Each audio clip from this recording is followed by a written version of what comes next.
Good morning. It's a pleasure, a privilege, and an honor to reveal out of this golden envelope the history of St. Philip's Church that I was privileged to see just a couple of days ago. This was presented, from what I understand in here, to the members of the church back in 2000, so 22 years ago. You all have not probably heard or seen this story in your booklets that was given to you. This was done, the story, a history of St. Philip's Church, as told by Henry, the church mouse. This was done by Miss Bernice Makel, the author, and Millicent Mason, co-author. This was distributed Sunday, May 7th, the year 2000, 22 years ago. Ain't God good? All right, here we go. Sit back, relax, and enjoy the story from Henry, told in his eyes. One day, I was roaming around the countryside near the little town of Woodville. I saw a building. The sign in front of it read, St. Mary's Episcopal Church. I went inside and looked around in wonderment. To my surprise, it was filled with people. I noticed that all of the people were sitting in the front were white, and all of the people that were brown were sitting in the back.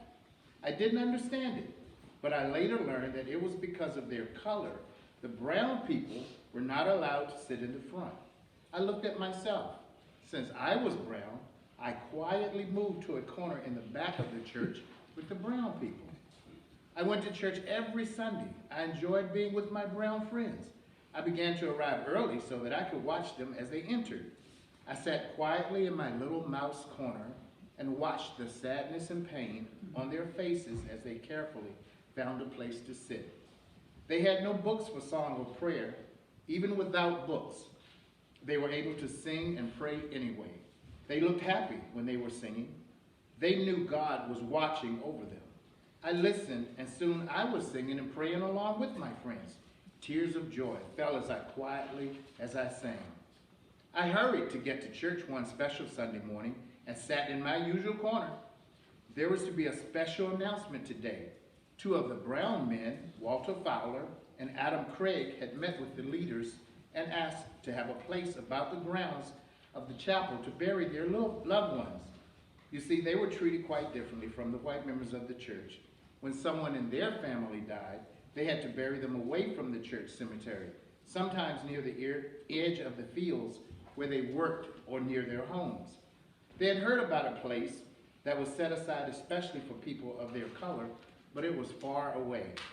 When the service was over, a man stood up to speak. He was one of the leaders of St. Mary's. He carefully explained that St. Paul's and St. Mary's thought it would not be a good idea to share the grounds of the cemetery.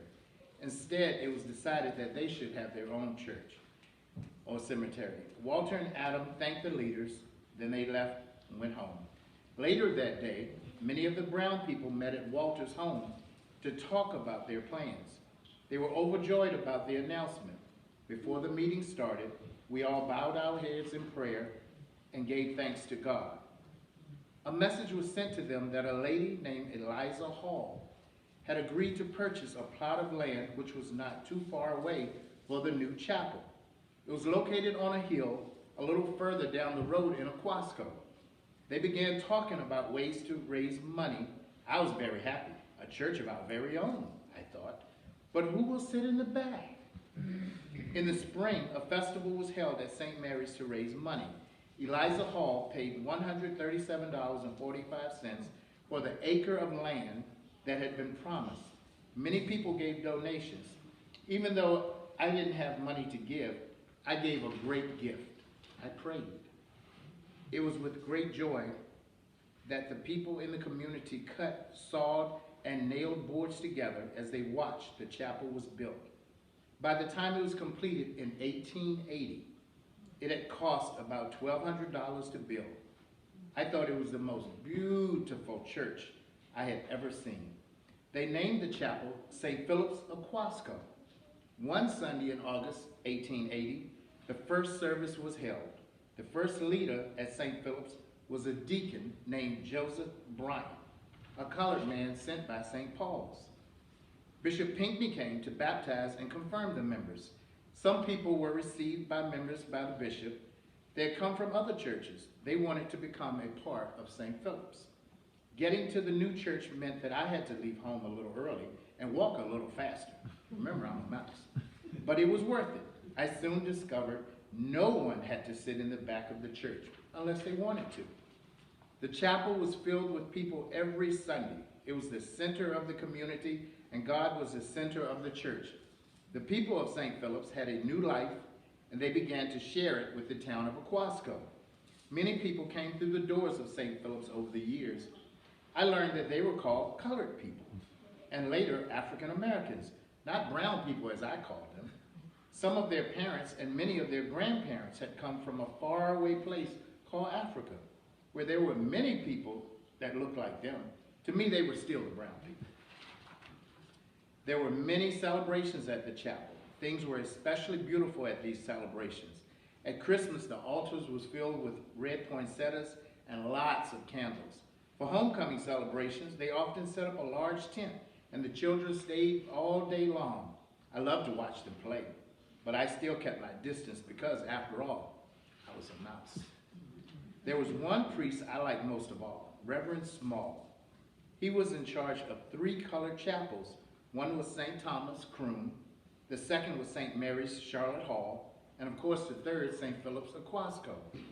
I used to hide in the back of his wagon as he visited the other chapels on Sundays. The people always gave him food and fresh vegetables from their garden. I enjoyed eating all the way home. One evening after a meeting, the members locked up the building and went home. During the evening, something happened to the furnace and it caught fire. The beautiful chapel was burned completely. The next day, many people came to look. It was hard to believe. The beautiful chapel was gone. Someone had placed a sign near the burnt remains. It read, "Jesus wept." I wept too. I wondered, what will we do now? The brown people packed up a few things that had not been destroyed and moved back to St. Mary's. I went with them. I sat and watched the pain and suffering begin all over again in the same place it started. They worshiped there about 3 years. They missed having a church of their own.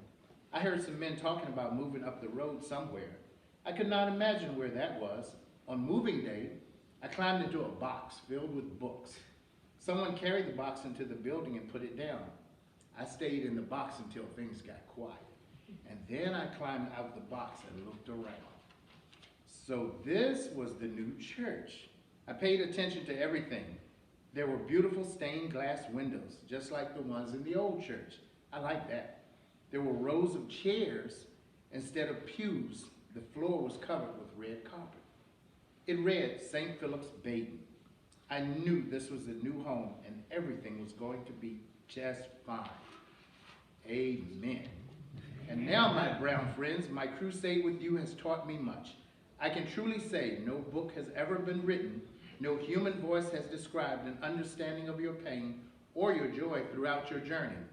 I have traveled with you for many years, and now it's time for me to join my ancestors. I leave you with these thoughts. Close the books, tune out the doubting voices, and put your faith in God. He will never leave you alone. God speaks to you in many ways. Use his words wisely and strive to make all your dreams a reality. May God bless you all. Love, Henry, the church mouse.